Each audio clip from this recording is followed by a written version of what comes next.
আসসালামু আলাইকুম, স্বাগতম জানাচ্ছি আরএল পাঠশালা ইউটিউব চ্যানেলে। আজকে আমরা গুরুত্বপূর্ণ একটা টপিকস নিয়ে হাজির হয়েছি। সেই গুরুত্বপূর্ণ টপিকসটা হচ্ছে প্রিজম। এই প্রিজম নিয়ে আজকে আমরা কথা বলবো।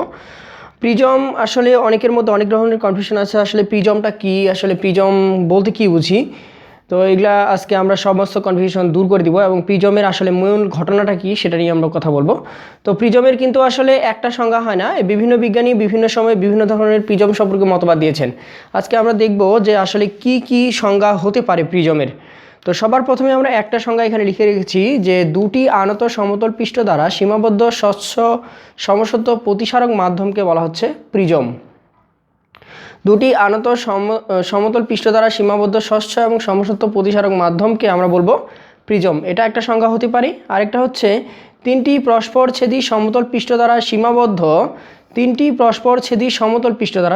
সমতল পৃষ্ঠ দ্বারা কি বলা হচ্ছে, তিনটা সমতল পৃষ্ঠ দ্বারা সীমাবদ্ধ স্বচ্ছ এবং সমসত্ব প্রতিসারক মাধ্যমকে বলা হচ্ছে প্রিজম। এছাড়াও তিনটি আয়তক্ষেত্র আমরা জানি যার দৈর্ঘ্য প্রস্থ উচ্চতা থাকে তাকে আমরা আয়তক্ষেত্র বলি। তিনটি আয়তক্ষেত্র এবং দুটি ত্রিভুজাকার পৃষ্ঠ দ্বারা সীমাবদ্ধ কোনো স্বচ্ছ সমসত্ব প্রতিসারক মাধ্যমকে আমরা বলতে পারি প্রিজম। এরপরে আরেকটা সংজ্ঞা হতে পারে যে একটি স্বচ্ছ বস্তুকে যদি ছয়টি আয়তক্ষেত্রিক তল, যদি ছয়টি আয়তক্ষেত্রিক তল দ্বারা এমনভাবে সীমাবদ্ধ করা হয় যে কোনো দুই জোড়া বিপরীত তল সমান্তরাল কিন্তু অপর দুটি তল সমান্তরাল না হয়ে পরস্পর আনত অবস্থা থাকে, তাকে বলতেছি আমরা প্রিজম। তো প্রিজমের এই সংজ্ঞাগুলো হতে পারে। তো আমাদের প্রিজম যদি আপনাদের মনে হয় যে প্রিজমটা আসলে দেখতে কেমন, আমরা কয়েকটি চিত্র নিয়ে আপনাদের সামনে হাজির হচ্ছি যে আসলে প্রিজম আসলে দেখতে কেমন। তো এখানে দেখতে পাচ্ছেন বেশ কয়েকটা প্রিজমের চিত্র আমরা এখানে উল্লেখ করেছি। প্রথমে যে দেখতে পাচ্ছেন এই প্রিজমটা আমরা সবাই চিনি, এটা আমাদের সবার কাছেই পরিচিত মনে হয়। এটার নাম হচ্ছে ট্রায়াঙ্গুলার প্রিজম। এর হচ্ছে তিনটি তল থাকে। এরপরে এই যে একটা প্রিজম দেখতে পাচ্ছেন, এই প্রিজমটা হচ্ছে স্কোয়ার প্রিজম, এখানে মোট 4টা তল থাকে। এরপরে এটাকে বলা হয় প্যান্টাগোনাল, 5 তল বিশিষ্ট একটা প্রিজম। এরপরে রেক্ট্যাঙ্গুলার, যার দৈর্ঘ্য প্রস্থ উচ্চতা থাকে তাকে বলা হয় রেক্ট্যাঙ্গুলার। এরপরে হচ্ছে হেক্সাগোনাল প্রিজম, এরপর হচ্ছে অক্টাগোনাল প্রিজম, এরপর হচ্ছে ট্রেপিজোডাল প্রিজম। তো এই হচ্ছে প্রিজমের আকৃতি এমন হতে পারে। তো আসলে প্রিজমে কী ধরনের ঘটনা ঘটে আপনারা যদি দেখতে চান, আমরা কিছু জিপ ফাইলের মাধ্যমে আপনাকে দেখিয়ে দেওয়ার চেষ্টা করব যে আসলে প্রিজমে কি। তো সবার প্রথমে মনে রাখেন যে প্রিজমের চিত্রগুলো কীরকম।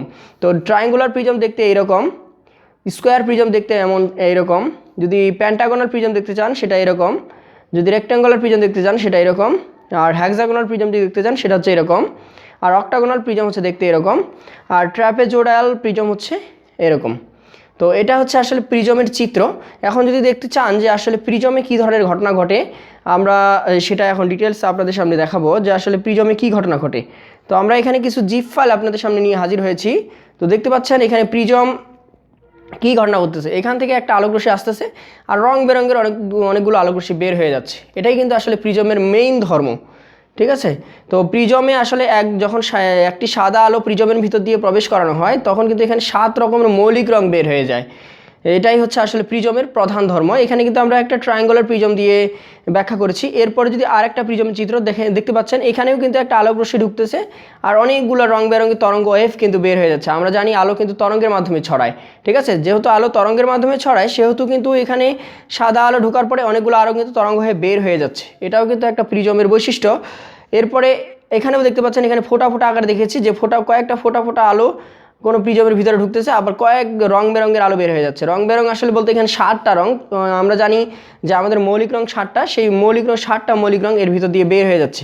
এটাই হচ্ছে প্রিজমের প্রধান বৈশিষ্ট্য। তো এখন দেখে নেওয়া যাক এই প্রিজমের ভিতর দিয়ে আসলে যে 7টা মৌলিক রং বের হচ্ছে সেই মৌলিক রংগুলো কী বা মৌলিক রংগুলো আসলে কেমন আমরা দেখে নেওয়া যাক। তো আমরা এখানে মৌলিক রঙগুলো মনে রাখার কয়েকটা টেকনিক লিখে রেখেছি যে মৌলিক রঙগুলো আমরা কীভাবে মনে রাখবো। অনেকে আমাদের মৌলিক রঙগুলো মনে থাকে না, এত রঙের ফিরে আসলে মৌলিক রঙগুলো আমাদের মনে থাকে না। তো আমরা এখানে একটা টেকনিক লিখে রেখেছি যে বেনিয়া সহ কলা। আপনারা যদি বেনিয়া সহ কলা টেকনিকটা মনে রাখতে পারেন তাহলে আশা করি এই যে 7টা মৌলিক রঙ এটা আপনাদের কখনো ভুলে যাবেন না।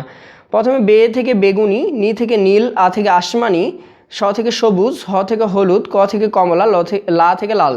এই বেনিয়া সহ কলা থেকে আমরা 7টা রং, বে থেকে বেগুনি, নি থেকে নীল, আ থেকে আসমানি, স থেকে সবুজ, হ থেকে হলুদ, ক থেকে কমলা এবং লা থেকে লাল, এই 7 বেনিয়া সহকলা টেকনিকটা যদি আমরা মনে রাখেন তাহলে আশা করি এই 7টা রং মৌলিক রং আপনারা কখনো ভুলে যাবেন না।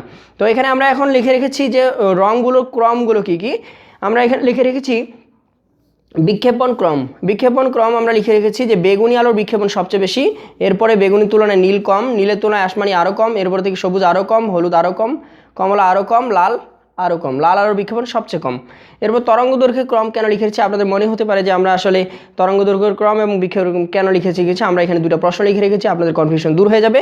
এরপর তরঙ্গ দৈর্ঘ্য কম, বেগুনি আলোর তরঙ্গ দৈর্ঘ্য সবচেয়ে কম, নীল আলোর তরঙ্গ দৈর্ঘ্য আরও কম, আসমানির আরও কম, বেগুনির তুলনায় নীল আলোর তরঙ্গ দৈর্ঘ্য বেশি, নীলের তুলনায় আসমানি আলোর তরঙ্গ দৈর্ঘ্য বেশি, এরপর সবুজের তরঙ্গ একটু বেশি, হলুদ সবুজের থেকে বেশি, কমলা হলুদের থেকে বেশি, এরপর সবচেয়ে বেশি হচ্ছে লাল আলোর তরঙ্গ দৈর্ঘ্য সবচেয়ে বেশি।